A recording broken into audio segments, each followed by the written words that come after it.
Nananatiling matatag o walang paggalaw ang presyo ng galunggong at iba pang isda sa Lipa City Public Market. Pero ang presyo ng galunggong posibleng bumaba sa susunod na buwan. Alamin yan sa report ni Denise Abante. Mula pa raw sa mga bayan ng San Juan at Lemery sa Batangas ang panindang isdang galunggong ni Cheryl. Umaangkat lang daw siya sa ibang bayan dahil walang mapagkukuhanan ng sariwang isda sa lungsod ng Lipa. Bagamat walang paggalaw sa presyo ng paninda, umaasa siyang bababa pa ito sa mga susunod na linggo. Marami na lalabas sa isda, mura-mura. Makakabili na ngayon ng tao ng sagana ngayon sa isda. Mas magaling yung mababa, parang tao lahat.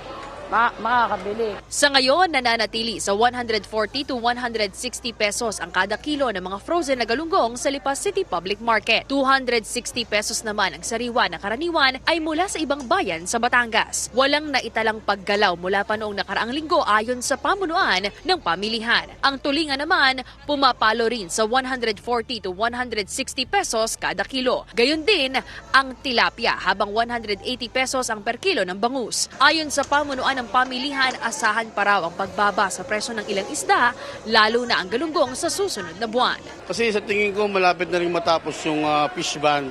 Sa pagdami ng dumarating, pababa ang presyo, pagalingan ngayon ng mga namimili.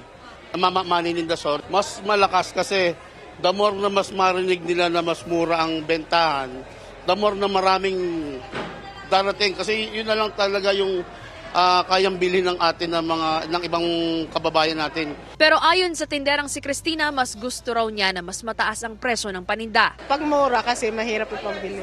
Pag mura kasi pagdami ng isda. Pag mahal, mas madali ipagbili. Kakaunti ang isda.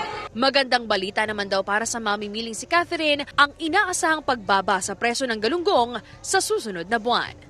Mas maganda yun para maraming bumili. Para pa ang mga tao hindi maghirap. Sa tingin ko darating ito pagdating ng mga March, April, May yan.